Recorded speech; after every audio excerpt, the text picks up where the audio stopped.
The Tennis Gambling Podcast on the Sports Gambling Podcast Network is brought to you by Fantasy. Sign up with the promo code SGPN. Get a $1,000 bonus credit. We're also about to Edge Boost. Get up to $750 per month cash rewards by using the Edge Boost card. When you use the link edgeboost.bet with the promo code SGPN.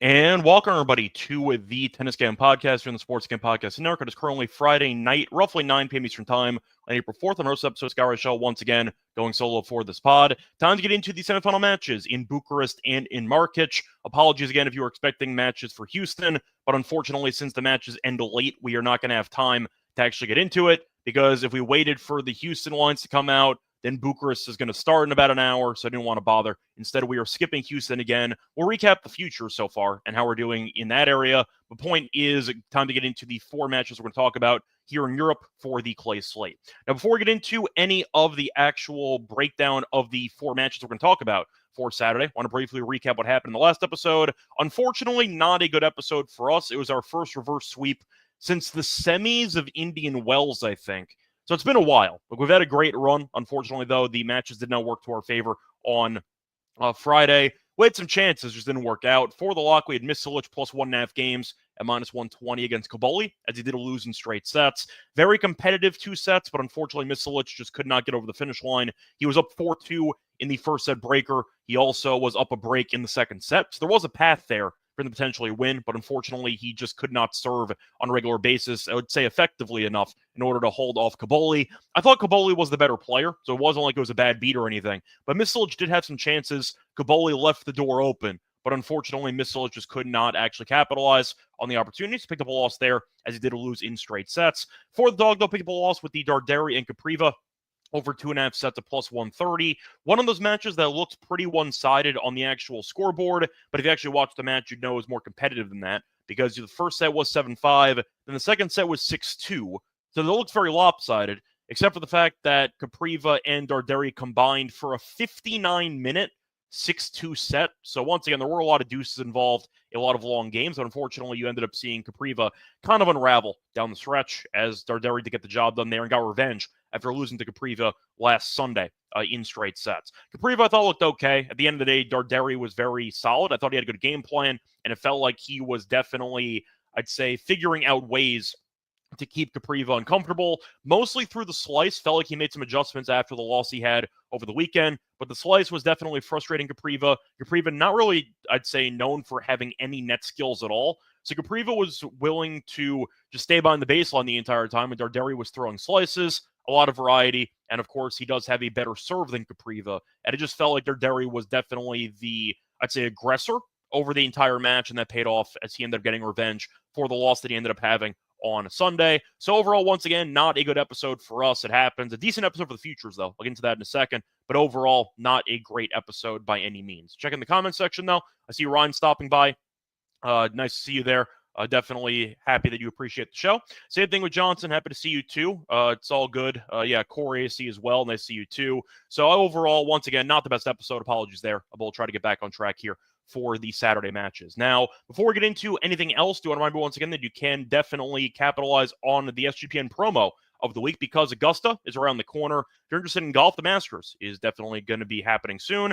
And SGPN's back with Splash Sports for a big contest, up to $30K in prizes and only $25 entry fee. Get in today at splashsports.com/SGPN, the splashsports.com/SGPN. Tune into the Golf Gambling Podcast, the Steffi Small Show, and the Bottom Line Bombs for all of your Masters picks. So getting into the actual recap of the matches that we saw on Friday, then I'll get into the actual quarter updates that not really the quarter, I mean more of the outright updates that we have for the events. But point is, for the Friday matches, very good episode for us for the outrights in Bucharest and in Marrakech, actually.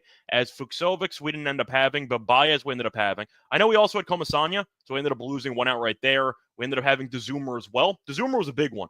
We had DeZumer and Martinez, but DeZumer was at 28-1, and he's in the semis. So once again, a pretty nice long shot that still has life. But Fucsovics won in straight sets, destroyed O'Connell. So Baez become Asanya in the marathon. Thought that happened, as you saw Baez win in 3. Ended up seeing DeZumer beat Martinez via retirement. That was a destruction. And Martinez just clearly was not 100%. As DeZumer capitalized and won 6-1, 2-0.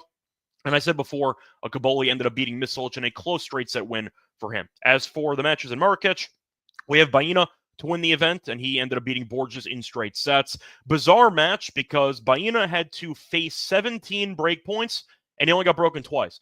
Borges got broken 4 times in 5 breakpoint chances, while Baena got broken twice in 17 breakpoint chances. So Borges had a bunch of chances. You could argue that he was the better player, actually, over the course of the match, but Baena was just more opportunistic and capitalized on his chances. Borges did not, and you saw Baena win in straight sets. Saw Darderi beat Capriva in straight sets despite losing the dog. We do have Darderi to win the event. We also have Greekspor, who ended up winning as well against Bellucci. Unfortunately, though, we did not have an automatic win entering the semis as Mueller, we ended up having, and he ended up losing to Majcik. Actually, I looked up the pronunciation, so Majcik ended up beating him in straight sets. So once again, to recap quickly, the outrights that we actually have left for the events. I mentioned actually Houston, because why not? So looking at the Houston matches, you're looking at Tiafoe, who has not played yet, but you saw Brooksby beat Kovacevic. We have Tommy Paul, and he ended up winning in straight sets, and we have nothing else besides Tiafoe. We'll see if he ends up beating Mickelson later on tonight. But Nakashima ended up beating Eubanks. Pretty funny scenario, though, in Houston, because I mentioned in the past how Americans tend to dominate the event. There were 8 quarterfinalists, and all of them were American. So keep the streak alive. But for the updated actual outrights for the 3 events, for Bucharest, we have Baez at 5-1. We have a loss on Martinez and Comasagna, which was guaranteed because we had Baez and we had De Zoomer as well. So we're automatically losing 2 outrights. But the point is we do have 2 of the 4 remaining guys in the field for the semifinals. Hopefully, we end up getting a Baez versus De Zoomer final. In that case, we have a great automatic winner with a chance of maybe even hedging for some massive profit. But a 28-1 making the semis, can't complain. Definitely happy how that played out. To Houston, though, we have Tiafoe right now technically at 550, even though he is 1 round behind, waiting to play Mickelson tonight. And we already have Paul, who's into the semis as he was able to win in straight sets on Friday, so cannot complain there. For Marrakech, we also are doing well there. For the outrights, we have Greekspor at 6-1. He's into the semis. Mueller did lose, so unfortunately that did not work out. Darderi, though, at 12-1 we have, and Baena at 14-1. So we have 3 of the 4 semifinalists in Marrakech, 2 of the 4 semifinalists in Bucharest, and we have at least 1 semifinalist in Houston. Could be 2 if Tiafoe ends up winning tonight. So once again, a great overall week for us so far in the outright market. Hopefully we end up winning all 3 events in the outrights. We'll see what happens, but overall cannot complain. Happy with the results there for the outright so far. Anyway, time to get into the actual, breakdown of the matches on Saturday. Going through the Friday ones once again, just quickly, there were not really many drama-filled matches. You had 1 3-setter out of all the matches. I know the day before was full of marathons. This was the opposite, maybe the calm before the storm, so to speak. But in 8 matches, only 1 of them went to a deciding set. So once again, it was pretty straightforward, I'd say, for the matches, which did not work out in our favor. Anyway, moving on to the preview of the matches on Saturday. Before we get into the actual breakdown, though, I remember once again we were brought to you by our sponsor, EdgeBoost, because they have the Premier's debit card for bettors. And if you want to use the card at the sportsbook or DFS site, your card will not be denied. So I definitely recommend you doing so. Plus, you get cashback rewards, up to $750 per month of cashback rewards by using the EdgeBoost card. Plus, bets partner credit checks fully free. Sign up today at edgeboost.bet with the promo code SGPN. We're also brought to you by MyBookie.ag, because MyBookie.ag is the place to bet in every sport. They have crowned college basketball games. If you want to bet on the minor college basketball tournaments, they have props in every game as well. MyBookie also accepts a ton of customers from different locations. You can use a deposit and go lightning fast pads with crypto. And a reminder, head to MyBookie.ag with the promo code SGPN for 100% deposit match up to 1K. A reminder, that's MyBookie.ag, promo code SGPN. Welcome back, everyone, to the Tennis Game Podcast. Finished recapping what happened on Friday. Time to move on into the matches for Saturday. Starting off with the matches in Bucharest, because those do start earlier than the matches in Marrakech. So for the actual first match on the card, first match will be between Baez and Fucsovics. Should be a fun one. Fucsovics defending champion, and Baez, we know, is the best clay player here in the field, as he has already won a clay title this season. He's a monster on clay, and we do know that this should, at least on paper, look like a very fun matchup. Now, Baez is the favorite at -136. You have Fucsovics at +116. For the spread, -1.5 for Baez. You have +1.5 for Fucsovics. The over-under in games is around 21.5 or 22. For the over 2.5 sets, it's +140. For Baez in straight sets, that's at +170. You have Fucsovics in straight sets at plus 250. Faced off one time in the past, Baez did beat him in Lyon on clay in 2023. Competitive straight set win, though, as Baez did win 6-4, 7-6. Now, Fucsovics has been solid so far in the event in his title defense. Ended up beating Nardi in straight sets, had a war against Navone where he cramped in the third set, but he was able to win, and he ended up beating O'Connell in a much-needed straight set win where he only dropped 4 games in the entire match. As for Baez, he's been struggling a bit, but he has been winning. So Baez ended up beating Comasagna in 3 sets, beat Diallo in 3 sets. If you want to go back to the clay before the Indian Wells and Miami tournaments, he ended up going to 3 sets against De Gere, 3 sets against Ugo Carabelli. So 4 straight clay matches for Baez that have not ended in straight sets. If you want to go based on the recent history, I do think at the end of the day, there is a pretty interesting, I'd say, push and pull for both guys. Fucsovics, we know, is full of firepower, and the problem is he can hit unforced errors. Baez is a firepower too, but he's more of a rallier, so you have a bit of a conflicting styles matchup here, which should lead to a lot of drama and a lot of uncertainty for both guys. But I do think Baez, despite winning, has not really looked that great, and Fucsovics has been sharp in his title defense. You have to wonder, though, if Baez pushes this to deep waters, will Fucsovics' body hold up? I'm going to assume yes, because he only dropped 4 games in the match after having the cramping issue against Navone, and I feel like Navone is a decent comp. I know that Baez is better, but you can make the argument that they are pretty similar stylistically, if you want to make that argument. So I think for this one, I am going to go with the over for this matchup. I think it'll be close. Baez, we know, can either have a potential marathon win or even a loss, and I do think you're going to end up getting a decent amount of games in what should be competitive, I'd say, sets here. Fucsovics, though, did go to 3 against Navone. I'd say a similar play style to Baez. He also went to 3 sets against Cilic in the last match in Girona. So he has gone to a third set in going to the math, actually. 3 of his last 6 matches, but I think you're looking at a couple ways to get there. 21.5 is really not that high of a total when you're looking at the head-to-head meeting in the past on clay, landing 23 in straight sets. And I mentioned before, Baez has been a 3-set machine on clay recently. I see a fun matchup that comes down to the wire. I think there might be a little bit of value on Fucsovics as a dog at around plus 116. Former champion, been great here in the past, and Baez has not looked that great here, but he definitely is better than Fucsovics on clay. So I see a pretty even matchup here. So I think that the price should be a bit cheaper, actually, on Baez. I think minus 136 is a bit steep for me. I understand why he's this big of a favorite, but I'd probably make it cheaper to like minus 120. So I'll go with Fucsovics for the value, but I am going to go with the over instead for the match. And the over 2.5 sets a plus 140. I see a close battle between 2 guys that are right now in good form. Moving on to the next matchup, you have Cobolli against De Zoomer. Now, of course, we are biased as we hope De Zoomer wins at 28-1 to win the event. But Cobolli's minus 130, De Zoomer's plus 110. For the spread, you have minus 1 for Cobolli, you have plus 1 for De Zoomer. For the over-under in games, 21.5 or 22. For the set spread, you have Cobolli in straight sets at plus 190. You have De Zoomer in straight sets at plus 240. The over 2.5 sets is plus 135. They faced off a couple times already in their careers, faced off 3 times, and De Zoomer's currently 2-1. Every meeting, I should say each of the last 2 meetings were on clay. So they chopped the last 2 meetings. Now, faced off in Romania, actually, different city, but same country in 2023, and De Zoomer did beat Cobolli in straight sets, 7-5, 6-4. Faced off in Croatia, same year, and you saw Cobolli win in 3 sets. So competitive so far on clay in their careers, and De Zoomer did win the hardcourt meeting in 2021, which really does not matter because Cobolli is still very young, and he has found his groove recently over the last year or so.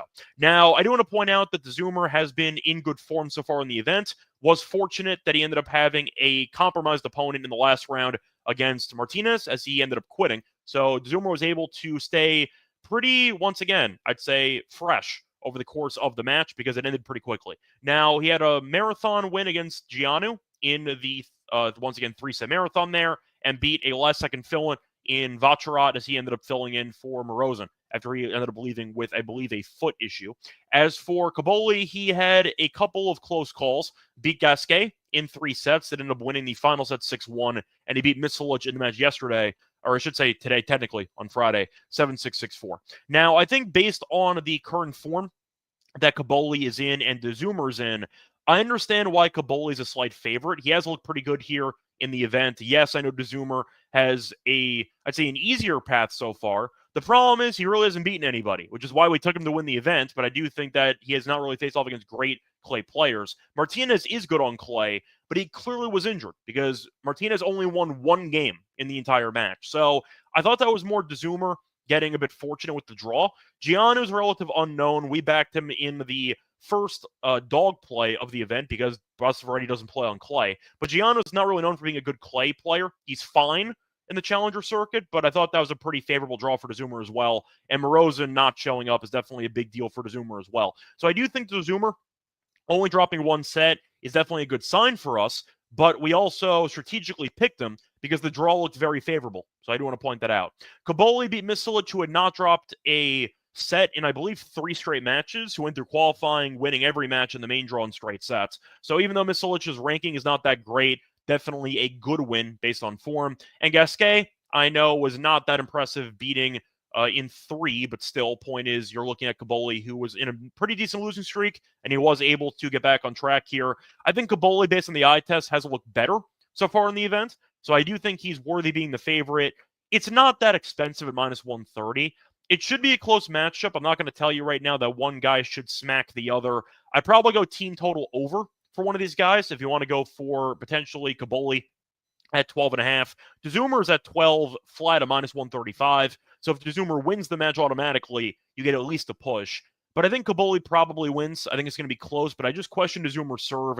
I know the clay can help neutralize that, but I do think Kaboli can win more free points on the serve. DeZumer's serve is not exactly impressive, and Kaboli does have the firepower, and I'd say some underrated variety to, I'd say, keep DeZumer off balanced. Yes, I understand that Zoomer's been good in the head-to-head against him, but that was back when Kaboli was very young and very inexperienced, and we saw last year, Kaboli did make a 500 final on hard court. So I know that Kaboli is definitely I'd say a solid player, as he is currently 45 in the world, but he's only 22.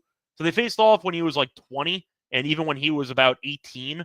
I do feel like Kaboli has been definitely improving every year, and I do think that he's kind of found something in the courts here on, once again, clay, which was I'd say an interesting question mark entering the event because he was really bad on a hard court before this, and it seems like he's starting to find his rhythm. But I'm going to go with the favorite here, even though I hope I'm wrong, because if DeZumer wins, we have a 28-1 shot in the final, which would be massive. But I'm going to go with Kaboli for this one. I think he looked good against Misilic. He left the door open on a couple of service games, which is pretty natural on clay. But it really did feel like Kaboli did not really forfeit any free points per se. It felt like every point Misilic won was a pretty decent rally. Yes, I'd say shot selection can be poor at times for Kaboli, but I do think his overall firepower can possess problems for a DeZumer, and I do think he's a good spot. But for comparison, by the way, you're looking at Kaboli, who got broken 3 times in the match on Friday. He only faced 4 breakpoint chances, so he definitely served pretty well for the most part. As for Misilic, he had to face 14 breakpoints chances, and he fought off 11 of them. So even though they got broken the same amount of times, Kaboli definitely outperformed Misilic. He ended up winning 68% of the first serve points and 61% of the second serve points. I thought Kaboli was the better player, and I feel like the scoreline was closer because Misilic did a good job of fighting off breakpoint chances. But Kaboli was definitely full of chances in that match, which could have made the scoreline more lopsided. I think DeZumer might face a bunch of breakpoints here. Give me Kaboli with the better serve to get the job done here in what could be a 3-set marathon, but still, I'll take Kaboli at minus 130 on the money line. Moving on to the next matchup, we're going to look at Marrakech now. Starting off with the first match on the card here, you have a fun match between 2 outrights that we have. So we're going to lose an outright automatically for this one. Both guys, similar prices, so it doesn't really matter for us. But in theory, Baena does have the higher price. Now you have Darderi taking on Baena. Baena, I mentioned before, is the, once again, 2-time finalist. He's a former champion, so you're looking at a guy who's very comfortable here on the courts. I believe Darderi has made the semis, though, twice here before. So both guys have been successful in the past, but Baena has been more successful, winning a title at the end of one of these iterations. But you're looking at Darderi, who's a slight favorite at minus 116. You have Baena at minus 104. For the actual spread here, minus half a game for Darderi, plus half a game for Baena. For the over-under in games, you have 22.5 at minus 110 on both sides. For the set spread, you have Darderi in straight sets at plus 215. Baena in straight sets at plus 240. The over 2.5 sets is around plus 135. Now, you're looking at Baena, who I think had, I'm trying to think of a comp here. It was a pretty similar, I'd say, match breakdown stats-wise to the Borges, the Borges match yesterday, on Friday, I mean, with Baena, was similar stats-wise to the Kaboli match against Misalic. The difference was Baena won, and he looked like he got outplayed for a decent portion of the match because Borges had a bunch of breakpoint chances, said it before, just could not convert. Borges went 2 for 17 on breakpoint chances, and Baena was more effective as he went 4 for 5 on breakpoint chances. So Baena made the most of his chances, but he didn't serve well. In fact, Borges did end up winning 11% more on the first serve. So we know Baena is not a great server by any means. He did enough to get by, but I do think Darderi has a pretty decent edge on the serve, which can make it interesting. Now, for the head-to-head history, Baena has been good in the head-to-head, ended up beating Darderi twice on clay in their careers. Beat him in 2021 in straight sets, beat him in 2022 in straight sets as well. We'll point out both matches were in Spain, which is Baena's home country. So Darderi has been playing well, had a nice win or revenge win against Capriva, and then beating Gaston in 3 sets in the previous round, and beat Boyer in straight sets the round prior. Baena, though, has been great, has not dropped a set yet, but you could argue that the competition has been weak as he ended up beating a relatively unknown Canadian player in the first round that he was a minus 2,000 favorite to beat. Beat Virtanen, pulled off the upset against, I believe it was Altmaier in the first round, and we know Virtanen's not exactly a clay player, and Borges, once again, arguably outplayed him, but you saw Baena become more, I'd say, opportunistic, took advantage of his chances, and he was able to win in straight sets. So I do think this should be a very close matchup. Interesting playstyle matchup because Baena is definitely a rallier. Darderi, we know, has a pretty underrated serve on clay, and he has a bit more firepower. But we saw Darderi showcase the slice. He was able to basically frustrate Capriva with the slice, and I wonder if that's going to be a potential strategy for this one as well. I know that Baena is a bit more reliable than Capriva, but the argument is maybe Darderi found something in terms of the backhand to at least showcase some variety, or at least to change the, I'd say, momentum of individual points, which definitely worked out for him in order to reset some momentum if it was going in favor of Capriva. Maybe he does the same thing here. Even though Baena has won each of the 2 meetings in the head-to-head in straight sets, I see a very competitive matchup here. I think both guys are in good form. I think Baena, despite winning in straight sets against Borges, was once again not exactly as dominant as the scoreline suggests. Darderi, I thought, played well. I thought that he definitely looked like he was poised for a deep run here, and I do think you're going to end up seeing a very close battle between them. For the value, though, you could probably find Baena maybe at even money in some spots. I got to go with him for the sake of value because he is once again back-to-back finalists here with a title to boot, and Darderi has not won a title since the first clay event he ever played in this over on the ATP. So the point is I'm going to go with Baena for the value. I don't see much on the side, though. I'm just mentioning I think it's a coin flip, so I'll go with the better price. But I do think you're looking at the over being the solid option here. Darderi, I think, has the serve that can win him a set. I think Baena has the overall familiarity on the courts here and the success on these courts to definitely make Darderi frustrated. We saw Gaston showcase some variety to keep Darderi off balance, and then eventually Darderi figured it out.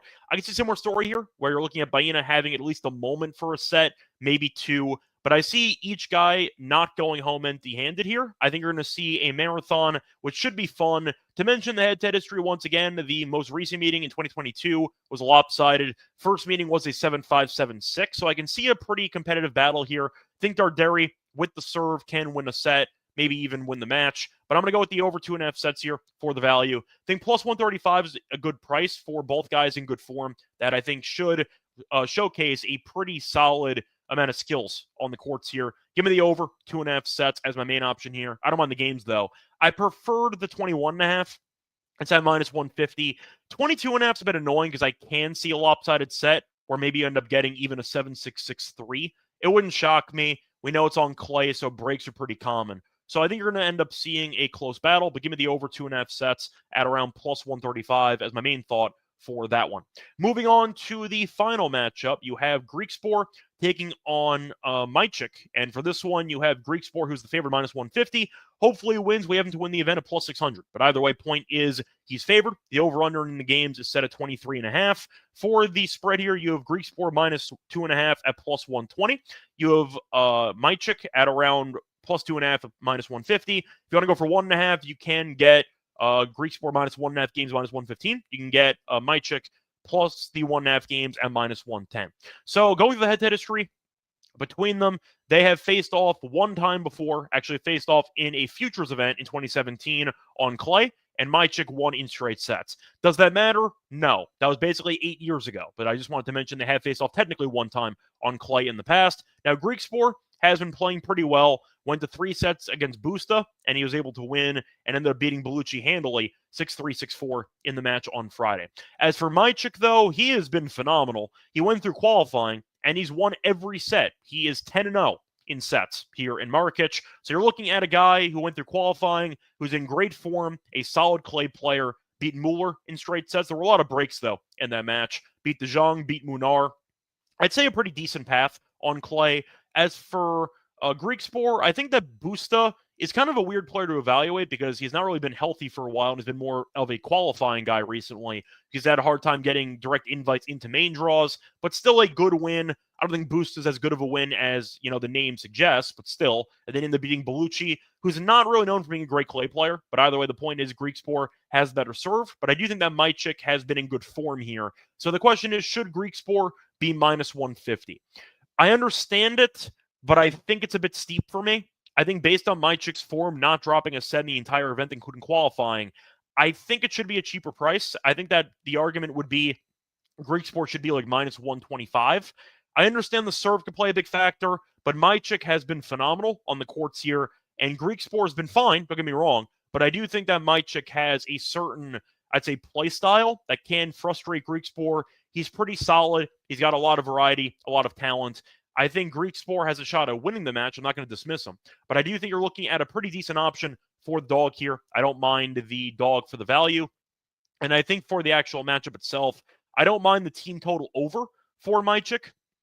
It's around 12.5 at minus 125. We know Griekspoor has a pretty, I'd say, common theme in his matches of at least one competitive set. I don't see Griekspoor winning in straight sets. I think Mychik will be able to make it competitive, maybe even winning in straight sets in theory. But I'm going to go with Mychik to keep this close. Give me Mychik plus the games. I'll go with the money line as well.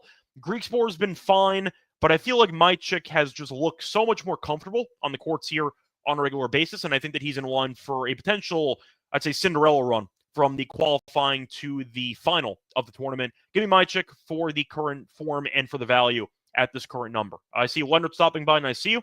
I see Nick stopping by as well. So once again, appreciate all of you guys stopping by for the live stream. Anyway, time for the lock and dog picks for the semis in, once again, Bucharest and Marrakech. Before we get into the actual lock and dog picks, once again, they're brought to you by Underdog because they have a great, once again, pick'em contest for Underdog Fantasy. You can play any sport. You can also mix and match 100 times your money. You can mix and match either the NBA. If you want to go for college basketball, you want to go for once again, tennis, if you want to go for the MLB, a lot of different options you can choose from, even UFC, esports, whatever you want to do. When you sign up, though, for a new account, use the promo code SGPN. So especially when you first time deposit offer up to 1K bonus cash on fancy promo code SGPN.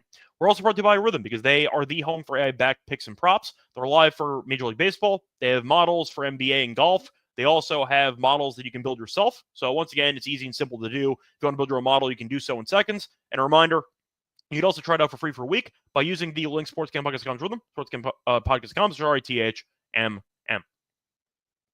Welcome back, everyone, to the Tennis Game Podcast. Finished recapping the semis, or recapping the quarters and previewing the semis in Bucharest and in Marrakech. Now it's time for the lock and dog picks. For the lock, I'm going to go back to Bucharest. I'm going to go to the early match, actually, between Baez and Fucsovics. Give me the over, 21.5 games at minus 125. Each of Baez's last 4 clay matches have not ended in straight sets, and you're looking at Fucsovics also having a decent amount of marathons lately, as 3 of his last 6 matches have not ended in straight sets. So I see a potential, I'd say, marathon happening. Baez has gone to a deciding set in each of the first 2 rounds here against Kamusanya and against Diallo. And I think you're looking at Fucsovics, who is the former champion here, defending champion, who's been in good form. But I do think Baez is the better clay player. You also can get this number if it does not go to 3. We ended up seeing that happen, actually, in the first head-to-head meeting where they faced off in Lyon in 2023. You saw Baez win in straight sets, was a tie break and a 6-4. That, once again, was a straight set win that ended with 23 games. 21.5 feels pretty low, though. Fucsovics has been in good form, pretty good server as well. Baez, we know, can rally, and we know that he's very comfortable on clay. Has not been that great in terms of consistency on these courts here in Bucharest, as he has dropped a set in each of the first 2 matches that he's played here. But I think the total's too low. I see a close matchup here. I think Fucsovics will be definitely poised to try to defend his title, but Bai, as we know, is the best clay player in the field based on skill. I see what could be a 3-setter, maybe a close 2-setter, but either way, I think this total's too low. Give me the over 21.5 games as my lock here at -125. For the dog, I am going to go to the match in Marrakech between Baena and Darderi. For this one, we're going to go with the over 2.5 sets at +135 on Caesars. 3 of Darderi's last 5 matches not in straight sets, and you're looking at Baena, who ended up winning in straight sets against Borges, but I said before, that was pretty misleading based on the actual stats, as Baena had to face 17 break points, and he only forced 5, and he won straight sets. So the point is, he was pretty fortunate to break as frequently as he did for a guy that had 12 less breakpoint chances than the opposition. So Baena definitely did a good job of defending clutch points, but the problem was Darderi's a good server as well, and it feels like Baena, despite winning in straight sets, was not as comfortable as the stat line suggests. I think Darderi, being the favorite, is pretty telling here that Baena is winning, but not in the most convincing fashion for a 2-time defending finalist here. So I'll go with the competitive matchup here. I think they're going to see a pretty close battle. You're looking at Baena being 2-0 on the head-to-head. Bit dated, though, and I do think you're looking at Baena being in good enough form to win a set off Darderi. Darderi was able to beat Capriva. Capriva, though, just seemed like he was mentally unraveling. He also had a marathon win against Sonego the round prior, so fatigue have played a factor. But I think Baena and Darderi with different play styles, with the overall form so far from both guys, I see a close battle between them, and I do think Darderi might find himself in another 3-set marathon. Baena probably should have dropped a set to Borges. He did not, but I think you're going to see some openings for both guys, and I am going to go with a, once again, close battle. Give me the over 2.5 sets as my dog at +135. So once again, the lock and dog picks for the semis on Saturday. The lock's going to be on Baez and Fuksovic's over 21.5 games -125. For the dog, I'm going to go with the over 2.5 sets in the Baena and Darderi match at +135. Let's grab it up back once again for the finals in Bucharest and in Marrakech. A reminder, you can find me on Twitter, Reichel Radio. Find me on the NBA show, the MLB show. And a reminder, don't forget to the like button, subscribe to the channel to help the show grow. Don't forget to also review and rate the podcast on Spotify or Apple. And don't forget to check out the merch store on the SGPN website. We have a lot of great TSCAM podcast merch with sweatshirts, t-shirts, and mugs. Different colors, high quality, and very cheap. Recommend getting yourself something there. Till next time, good luck to all of you and all of your bets. Bye, everyone.